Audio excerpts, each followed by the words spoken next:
Little tata নিবেদিত DBC নিউজের নিয়মিত আয়োজন সংবাদ সম্প্রসারণে সবাইকে স্বাগত জানাচ্ছি। আমি মজুমদার জুয়েল। দিনে বাছাই করা সংবাদ এবং এর পর্যালোচনা নিয়ে সংবাদ সম্প্রসারণে আজ অতিথি হিসেবে অনলাইনে যুক্ত আছেন ইকোনমিক টাইমসের সম্পাদক শওকত মাহমুদ, জিটিভির প্রধান সম্পাদক সৈয়দ ইশতিয়াক রেজা এবং সাবেক রাষ্ট্রদূত মুন্সি ফয়েজ আহমদ।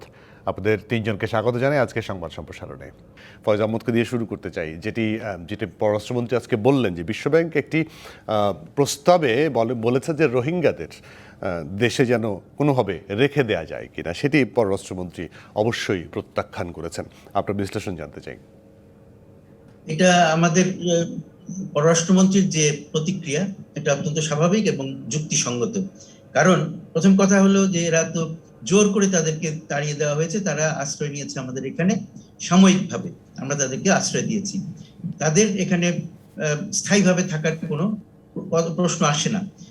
কিন্তু এই লোকগুলোকে আমরা আশ্রয় দিয়েছি, তাদের মানবাধিকার ক্ষুণ্ণ হয়েছে, তাদের বিরুদ্ধে মানবতা বিরোধী অপরাধ সংগঠিত হয়েছে, তাদের অধিকার পুনঃপ্রতিষ্ঠা করতে হবে। এটাই হলো আসল লক্ষ্য। সারা পৃথিবীর সবাই সেই সাক্ষী দেবে যে তাদের মানবাধিকার পুনঃপ্রতিষ্ঠা করতে হবে। তাদের মানবাধিকারটা কি, তাদের অধিকার কি? তাদের নিজেদের দেশে ফেরত যে সমস্ত পুরোপুরি মর্যাদার সাথে পুনর্বাসিত হওয়া এবং সেখানে সঠিক মর্যাদায় সেখানকার সিটিজেন হিসেবে, নাগরিক হিসেবে সেখানে অবস্থান করা এবং সেখানে কন্ট্রিবিউট করা, সেই দেশে অর্থনীতিতে কন্ট্রিবিউট করা, এইটাই হলো তাদের অধিকার। এবং সেইটা ফিরিয়ে দেওয়ার লক্ষ্যে সবাইকে কাজ করতে হবে। সেখান থেকে যা কিছু সেই দিক থেকে আমাদের দৃষ্টি সরিয়ে নেয়, সেগুলোকে আমরা বিরোধিতা করা উচিত। এবং যারা সেই ধরনের কিছু করবে তাদেরকে আমাদের বোঝাতে হবে যে এটা এই লোকগুলোর স্বার্থ বিরোধী, সুতরাং সেটা করার একেবারেই উচিত নয়। এবং কিভাবে তাদেরকে ফেরত নিয়ে যাওয়া যায় সেই চেষ্টাটাই চালিয়ে যেতে হবে। এবং আসল দোষী হলো মিয়ানমার সরকার এবং মিয়ানমারের সেনাবাহিনী। তারা এই লোকগুলোকে জোর করে তাড়িয়ে দিচ্ছে। তাদের উপরে চাপ তৈরি না করে আমাদের উপরে চাপ তৈরি করা, এটা অত্যন্ত হঠকারী একটা পদক্ষেপ বলে আমি মনে করি। এবং আমি মনে করি যে পররাষ্ট্র মন্ত্রণালয় এবং বাংলাদেশ সরকার যে প্রতিক্রিয়া দিয়েছেন সেটা যুক্তিযুক্ত। এবং এটাতে আমাদের অটুট থাকতে, আমাদের এখানে শক্ত হয়ে এই অবস্থানে দৃঢ় থাকতে হবে। অবশ্যই। শওকত মাহমুদ, আপনার বিশ্লেষণ শুনি। দেখুন, আমার কাছে মনে হয়েছে যে পররাষ্ট্রমন্ত্রী এই কথাটা বলার জন্য হয়তো আজকে সংবাদ সম্মেলন ডেকেছেন। এবং এই সংবাদ সম্মেলনে তিনি বলেছেন যে বাংলাদেশ এই প্রস্তাব প্রত্যাখ্যান করেছে বিশ্বব্যাংকের। যদিও আমরা এই প্রথম শুনেছি বিশ্বব্যাংক এরকম একটা প্রস্তাব দিয়েছে, এবং প্রস্তাবের বিস্তারিত যেহেতু আমাদের জানা নেই, উনি ওনার মতো করে যে ভাষ্য বলেছেন তাতে করে অবশ্যই আমি মনে করি যে রোহিঙ্গাদের প্রত্যাবাসনটাই হচ্ছে আমাদের কাছে গুরুত্বপূর্ণ। ইতিপূর্বে আমরা প্রত্যাবাসনের প্রক্রিয়া করেছি, আলাপ আলোচনা করে ফেরত পাঠিয়েছি, আমাদের এই স্ট্যান্ডটা থাকা বাঞ্ছনীয়। তবে এই প্রস্তাবের মধ্যে বিশ্বব্যাংক কিভাবে কি বলেছে সেটা আমরা জানি না ঠিক। এবং স্বভাবত কারণেই বাংলাদেশ শরণার্থীদের এই রোহিঙ্গাদের প্রত্যাবাসনের ক্ষেত্রে প্রথম দিকে খুব তাড়াহুড়া করে মিয়ানমারের সঙ্গে একটা দ্বিপক্ষীয় চুক্তিও সই করে ফেলেছিল।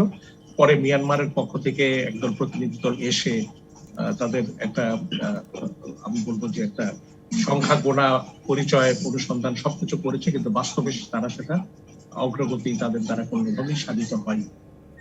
এটা বাংলাদেশ এই কারণে চায় যে এই ঝামেলাটা দ্বিপক্ষীয় ভাবে, কিন্তু পরে বাংলাদেশ আবার দ্রুত আন্তর্জাতিক প্রক্রিয়ার মধ্যে সামিল হয়েছে এবং আন্তর্জাতিক সংস্থা এবং পশ্চিমা বিশ্ব যেভাবে চায় তাতে বাংলাদেশের বর্তমান সরকার সন্দিগ্ধ যে তারা একটা দীর্ঘমেয়াদী ভিত্তিতে রোহিঙ্গাদের এখানে রাখতে চায়, তো বাংলাদেশ সরকার সেটা চায় না। দ্বিতীয়ত আরেকটি প্রশ্ন আছে যে এখন বাংলাদেশের সামনে প্রশ্ন হচ্ছে যে চীনের সঙ্গে বেল্ট অ্যান্ড রোড ইনিশিয়েটিভে যাওয়া না কোয়াডে যাওয়া। সেই ক্ষেত্রে আমরা ফেসবুকে দেখেছি, যদি সরকার ঘোষণা করেন চীনের সঙ্গে বাংলাদেশ একটা গাঁট বন্ধনে গেছে, যেটা দারিদ্র দূরীকরণ একটা জোট। তো এই জোটের সঙ্গে যাওয়ার একটা বড় কারণ হচ্ছে টিকা প্রাপ্তি। আরেকটি হচ্ছে যে বাংলাদেশ হয়তো চীনের দিকে ঝুঁকতে পারে। তো সেটা চীন যেহেতু মিয়ানমারের সবচেয়ে বড় সমর্থক এবং অভিভাবক, তো সেই চীনের মাধ্যমে মিয়ানমারের সমস্যার সমাধান করা যায় কিনা সেটাও হয়তো বাংলাদেশের বর্তমান সরকার পর্যালোচনা করে দেখতে চায়। তো এই হিসাবে আমি বলবো যে আজকের এই ঘোষণাটি অনেকটা বাংলাদেশের বর্তমান পররাষ্ট্রনীতির ক্ষেত্রে যেই নানা ধরনের সমীকরণের খোঁজার চেষ্টা করেন বিশেষজ্ঞরা যে বাংলাদেশ আসলে পশ্চিমা বিশ্বের দিকে ঝুঁকবে না চীনের দিকে ঝুঁকবে, সেই বিষয়গুলোর ক্ষেত্রে কিন্তু কিছুটা স্পষ্ট হয়েছে যে বিশ্বব্যাংকের প্রস্তাবটি, যেহেতু বিশ্বব্যাংক একটা পশ্চিমা বিশ্বেরই একটা সংগঠন, তাদের স্বার্থ রক্ষা করে, তো সেহেতু বাংলাদেশের বর্তমান অবস্থান এটা অনেকটা জানান দিয়েছে। তবে এই ক্ষেত্রে আমি মনে করি যে রোহিঙ্গাদের প্রত্যাবাসনের ক্ষেত্রে আমাদের অবস্থান সুনির্দিষ্ট থাকলেও আন্তর্জাতিক বিশ্ব যেভাবে রোহিঙ্গা ইস্যুকে একটা মানবাধিকার ইস্যু বলে দাঁড় করিয়েছে এবং বাংলাদেশও আন্তর্জাতিকতার এই পথ ধরে বাংলাদেশকেও হাঁটতে হবে, অতএব এখানে বাংলাদেশের একটি ভারসাম্যমূলক অবস্থান তৈরি করা আমি মনে করি প্রয়োজন হচ্ছে। জি, সৌদি ইস্তেকের পাশাপাশি একটা জিনিস, রোহিঙ্গাদের এই যে বিশ্বব্যাংকের প্রস্তাবের মধ্যেই থেমে নেই। আজকে কয়েকটি মিডিয়া এরই মধ্যে খবর দিয়েছে যে একটা সহায়তা দেওয়ার কথা ছিল বিশ্বব্যাংকের রোহিঙ্গাদের সহায়তার জন্য, সেই টাকাটাও নাকি তারা দেবে না। ধন্যবাদ আপনাকে। বিশ্বব্যাংকের এই আচরণটা খুবই দুঃখজনক, এই কারণে যে বিশ্বব্যাংক যখন এই কথাগুলো বলছে বাংলাদেশের উপরে চাপ প্রয়োগ করছে। আপনি যদি মিয়ানমারের অ্যাটিটিউড দেখেন, মিয়ানমার কি বলেছে যে তারা রোহিঙ্গাদেরকে ফেরত দেবে, তাহলে বিশ্বব্যাংক কেন বলছে তাদেরকে বাংলাদেশে রেখে দেবে? মিয়ানমার তো এখন পর্যন্ত বলে নাই। আমি মনে করি বাংলাদেশের যে অবস্থানটা আছে, যেটা মুন্সি ফয়েজ ভাই বলেছেন যে বাংলাদেশের না অবস্থানটা, এটাকে আমরা সমর্থন করি। এখন বিশ্বব্যাংক তো আমাদের নানা উন্নয়ন প্রকল্পে সাহায্য দেয়, আবার কখনো দেওয়ার কথা বলে দেয় না, যেমন পদ্মা সেতুর ব্যাপারেও দেয়নি, তারা নানা কথা বলেছে।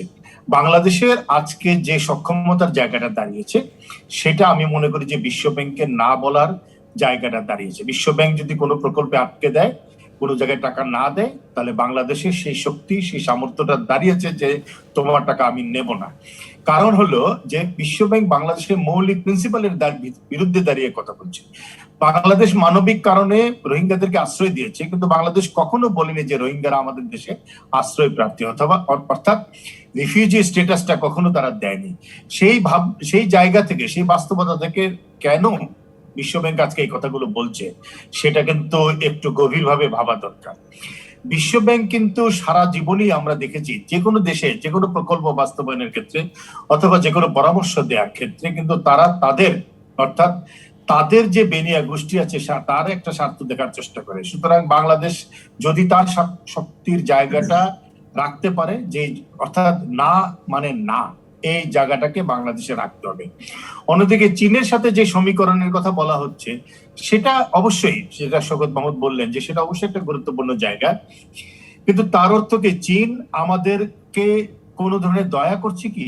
বরং তো আমি বলবো উল্টা জায়গাটা, আমরা চীনকে নানা ধরনের বাণিজ্য দিচ্ছি, চীন আমাদেরকে তো কোনো কিছু দিচ্ছে না। আসলে চীনকে আমরা ব্যবসা দিচ্ছি, ব্যবসায়ীরা তো স্বার্থে কোনো মালিকের কাছে। আমার শুধু এইটাই প্রশ্ন, বাংলাদেশ তো মালিক চীনের সাথে ব্যবসার সম্পর্কের ক্ষেত্রে, তাহলে বাংলাদেশ কেন তো চীনকে এত গুরুত্ব দিবে? দরকার হয় যে কোনো কন্ট্রাক্ট ক্যান্সেল করতে পারে ইউনিল্যাটারাল, এই ধরনের শর্ত আছে কিন্তু আমাদের আন্তর্জাতিক দরপত্রগুলোতে, হয়তো সেই জায়গায় যাবে না। কিন্তু চীন এই ধরনের মাসল সুইং করছে, এই মাসল সুইং অ্যাটিটিউডটা কিন্তু যে কোনো আন্তর্জাতিক সম্পর্কের ক্ষেত্রে আমি মনে করি যে একটা বৈরী পরিবেশ তৈরি করছে। মুন্সি ফয়েজ, পাশাপাশি একটা জিনিস বলা যায় যে প্রত্যাবাসনের কথা বলা হয়েছে, বারবার রোহিঙ্গাদের নিয়ে চেষ্টা করা হচ্ছে, করোনার কারণে আবার পিছিয়ে গেছে, কিন্তু পিছিয়ে গেল মিয়ানমার যে খুব একটা এখনই গ্রহণ করবে বলে তা না। এর মধ্যে মিন অং হ্লাইং কিন্তু গতকাল প্রধানমন্ত্রীর দায়িত্ব নিয়েছেন, মানে ক্ষমতা দখলের 6 মাসের মাথায়। সেক্ষেত্রে জিনিসগুলো আরো প্রলম্বিত হবে বলেই আমরা আশঙ্কা করছি। আমিও আপনার সাথে একমত যে জিনিসটি প্রলম্বিত হচ্ছে।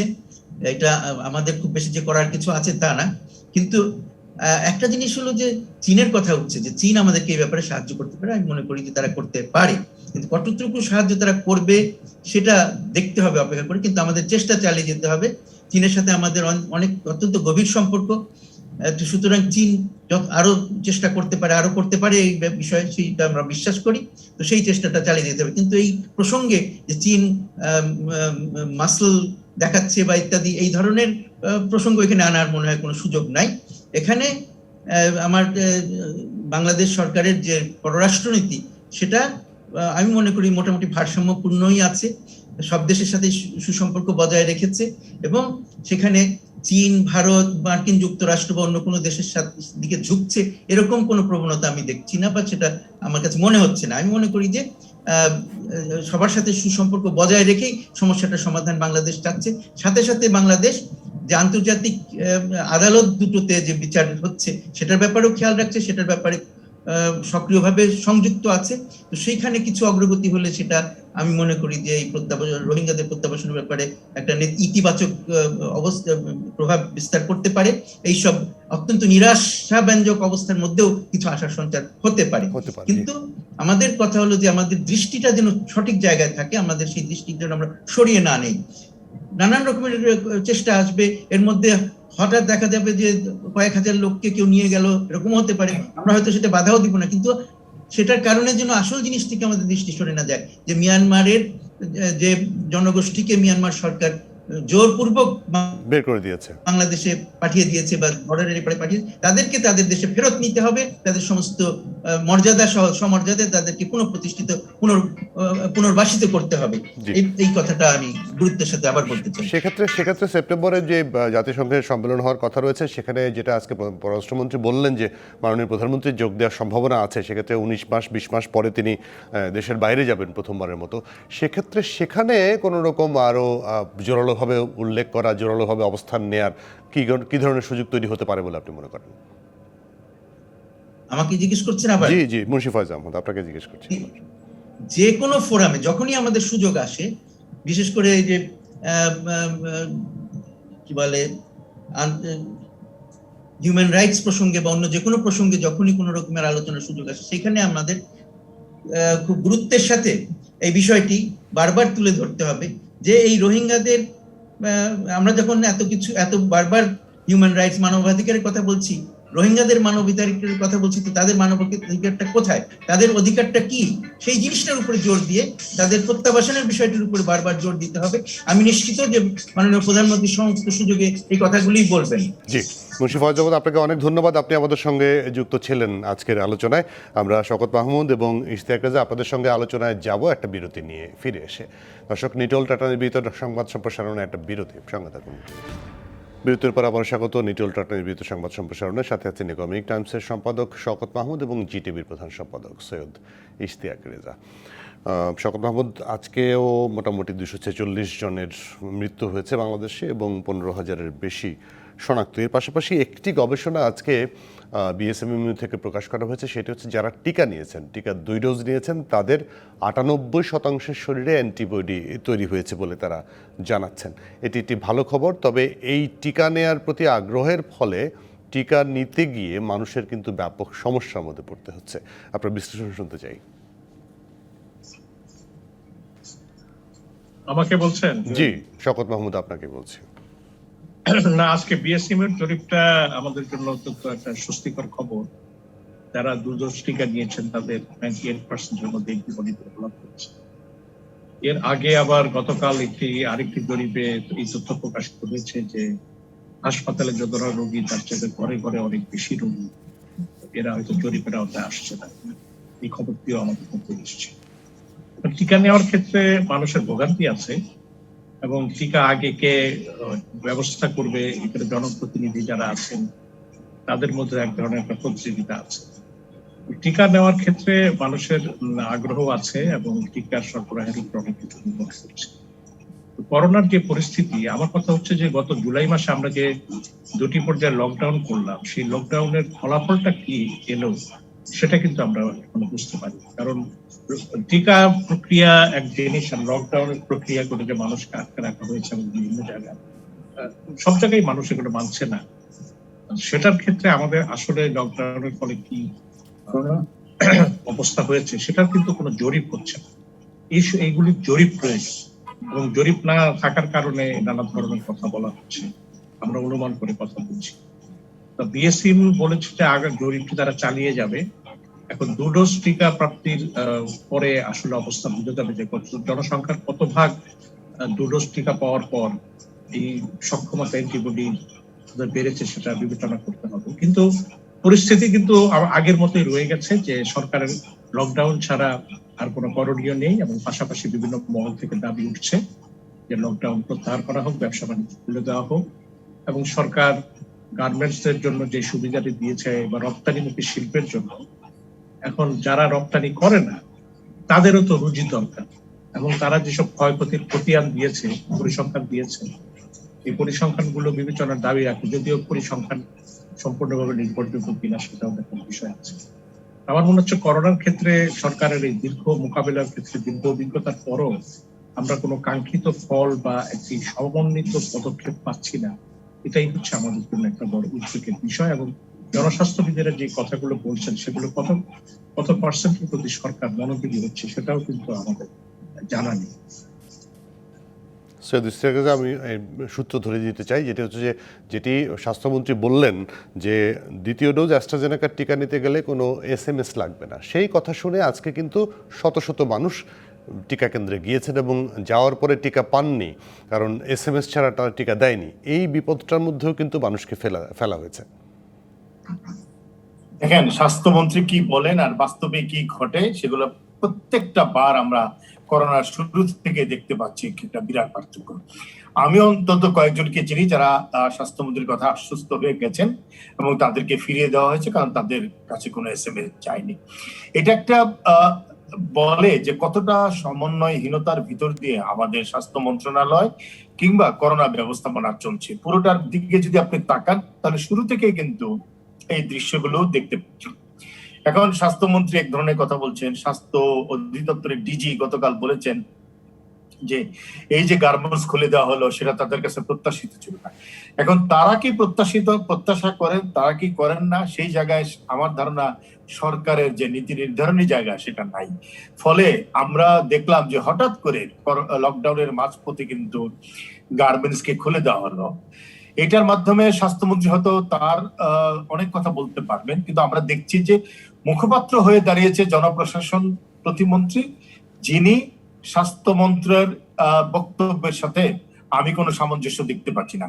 স্বাস্থ্যমন্ত্রী কি বলেন আর জনপ্রশাসন মন্ত্রী কি বলেন, মন্ত্রী পরিষদ সচিব কি করেন এবং প্রধানমন্ত্রীর মুখ্য সচিব কি ধরনের সমন্বয় করেন, একটা চিত্র যদি আমরা দেখি পুরোটাই আমরা দেখতে পারি যে একটা অব্যবস্থাপনা করোনার ক্ষেত্রে।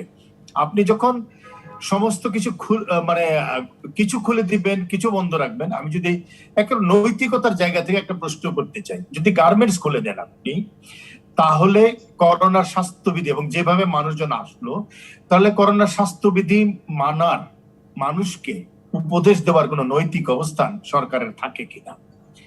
দ্বিতীয় হলো, রাস্তাঘাটের যে করোনা স্বাস্থ্যবিধি বিধিনিষেধ ভাঙাতে মানুষকে যে ধরনের জরিমানা এখনো করে যাচ্ছে তার কোনো ন্যায্যতা থাকে কিনা। 3 নম্বর হলো, আসলে বিধিনিষেধ ভঙ্গকারী কারা, তাহলে সরকার এবং গার্মেন্টস এই দুই পক্ষ। তাহলে সাধারণ মানুষকে জরিমানা করছেন কেন? কেন স্বাস্থ্যমন্ত্রী এই ধরনের কথা প্রতিদিন বলেন, নানা ধরনের কথা বলেন, হাসপাতালে জায়গা হবে না, আমাদের স্বাস্থ্যবিধি মানতে হবে, আমাদের এটা করতে হবে, সেটা করতে হবে। তার অর্থ হলো রবীন্দ্রনাথের গানের মতন যে তিনি অনেক কথা যে বলি কোনো কথা না বলি, তিনি আসলে কিছুই বলেন না। তিনি যা বলেন তার কোনো অর্থ নাই, অর্থহীন কথাবার্তা বলেন, কারণ তার কথার কোনো মূল্য সরকারের নীতি নির্ধারণের পর্যায়ে আছে কিনা সেটা প্রতিফলিত হয় না। সুতরাং আমার ধারণা যে করোনার এই জায়গায় এসে দাঁড়িয়ে আমার কাছে মনে হয় যে শুধুমাত্র রপ্তানিমুখী হিসেবে যদি আপনি গার্মেন্টস কে খুলে দেন, মাত্র 4 দিনের শখ যারা নিতে না পারে, অর্থাৎ তাদের ধ্বংস হয়ে যাবে যারা বলেন গার্মেন্টস মালিকরা, তাহলে পাড়ার মুদি দোকানদারের অর্থনৈতিক ভিত্তি অনেক শক্তিশালী, কারণ তারা 14 দিন মানতে পারছে। আপনি 46 বছরের একটা শিল্প, যাদেরকে আমি শিল্প বলতে আসলে রাজি নই, 46 বছর ধরে রাষ্ট্রীয় সমস্ত পৃষ্ঠপোষকতা হয়ে চামচ দিয়ে খাইয়ে দেওয়ার মতন করে সমস্ত সুবিধা তাদেরকে দিচ্ছেন, যেটাকে ইকোনমির ভাষা বলে স্পুন ফিডিং, সবকিছু দেওয়ার পরে যারা 4টা দিন সইতে পারে না, তাদের আসলে শিল্প বলে গর্ব করার কিছু নেই। এবং যে মানুষের প্রতি যে আচরণটা করা হলো, এটা কি মানুষের আচরণ? যা করা হলো, যেভাবে মানুষকে আনা হলো, যে কীট পতঙ্গের মতন করে মানুষকে আনা হলো নানা জায়গা থেকে, তারা হয়তো বলবেন আমরা আনি নেই। আপনারা আনেন নাই কেন? আপনারা যখন খুলে দিয়েছেন, জেলা ওয়ারি, অঞ্চল ওয়ারি, জোন ওয়ারি, তাদেরকে তো পরিবহনের ব্যবস্থা করতে হতো। সুতরাং এই সমস্ত জায়গা বিবেচনা করে বলবো, আমাদের বাংলাদেশে অব্যবস্থাপনায় একটা ব্যবস্থাপনা, এটা করোনাকালে আমরা দেখছি, এবং এটার সবচেয়ে বড় ভিকটিম হলো মানুষ। হয়তো একটা সময় আসবে বাংলাদেশ চিহ্নিত হবে করোনা ব্যবস্থাপনায় সবচেয়ে অকার্যকর একটি ভূমি হিসেবে, জনপদ হিসেবে, কারণ করোনা বান্ধব এমন কোন নীতি পৃথিবীর আর কোনো দেশ দেখায়নি। জি, শওকত মাহমুদ, পাশাপাশি আরেকটা জিনিস যেটি আপনি সূত্র ধরে বলেছিলেন যে যেহেতু দোকানপাট খুলে দেওয়ার একটা দাবি এসছে, গতকাল বলা হয়েছে আজকে হোটেল রেস্তোরাঁ পুরো দমে খুলে দেওয়ার জন্য দাবি তোলা হয়েছে 6 তারিখের পর থেকে, এবং তারা একটি হিসাব দিয়েছে। আপনি বলেছেন যে এটার ন্যায্যতা কতটুকু, আর 90,000 কোটি টাকা তাদের ক্ষতি হয়েছে। দোকান মালিক সমিতির বলছে 27 লক্ষ কোটি টাকা। মানে এটি কতটুকু বিশ্বাসযোগ্য বলে আপনার মনে হয়? এর মধ্যে হয়তো কিছু সারবস্তু রয়েছে, তবে তাদেরকে হিসাব রাখতে হবে যে মানুষ অনেক গরিব হয়ে গেছে, এখন দোকান খুললো, কেনাকাটার সামর্থ্য, তারা হয়তো স্বাভাবিক সময়ের যে বিক্রি, সেই বিক্রির একটা গড় করে তারা এটা বলেছে যে এত হাজার কোটি টাকা লোকসান হয়েছে, কিন্তু বাস্তবে এর মধ্যে খোলা থাকলেও কিন্তু এত বিক্রি হতো না, কারণ মানুষের ক্রয় ক্ষমতা অনেক কমে গেছে। তবে তাদের যে উদ্বেগটা হয়তো তারা পরিসংখ্যান দিয়ে বোঝানোর চেষ্টা করেছে, এটা একটা অতি পরিসংখ্যানও হতে পারে, বাট বাস্তবতা হচ্ছে যে তাদের লস হয়েছে এবং তাদের যে কর্মচারীরা তাদেরকে বেতন দিতে হচ্ছে, রেস্তোরাঁর ক্ষেত্রে একই অবস্থা। সেই ধাক্কাটুকু তারা সামলে উঠতে পারছে না। সেই জন্য তারা বলছে যে শুধু পার্সেল বিক্রি করে বা অনলাইনে যারা করেছেন যে তাদের ব্যবসার মাত্র 3% হয়তো অনলাইনে ডেলিভারি পসিবল হয়। তো সেই ক্ষেত্রে মানুষের রেস্টুরেন্ট গুলো খোলা থাকলে মানুষের চলাচল বাড়ে এবং মানুষ রেস্টুরেন্টে বসে। তো স্বাস্থ্যবিধি কতখানি মানা হবে এটা দেখারও কেউ থাকবে না। কিন্তু কথা হচ্ছে যে এই পরিসংখ্যান, আমি বলছি যে এটা একটি স্বাভাবিক সময়ের পরিসংখ্যান, কিন্তু করোনা কালে তার পরিসংখ্যান এরকম হতে পারে বলে আমি মনে করি। আমি একটু শওকত ভাই একটু বলি। অবশ্যই অবশ্যই। ধরেন যে গার্মেন্ট শিল্পের অনেক মূল্য সংযোজন আপনি চিন্তা করছেন, তাহলে রেস্টুরেন্ট, তাহলে দোকান মালিক, এদের কি কোনো মূল্য সংযোজন নাই অর্থনীতিতে? অবশ্যই আছে, সুতরাং অবশ্যই আছে। কোন ফিগার কে দিল, আপনাকে তো সমতার জায়গা থেকে চিন্তা করতে হবে। যদি তারা পারে তাহলে এরা কেন পারবে না? আর তার অর্থ হলে আপনি সবই খুলে দেন, আপনি মানুষকে একটা স্বাভাবিক জায়গায় চলতে দেন, তারপরে কে মরলো কে বাঁচলো। আমি তো মনে করি যে নৈতিক জায়গায় আমরা স্বাস্থ্যবিধি মেনে চলার নৈতিক জায়গায় আমরা হারিয়েছি ইতিমধ্যে।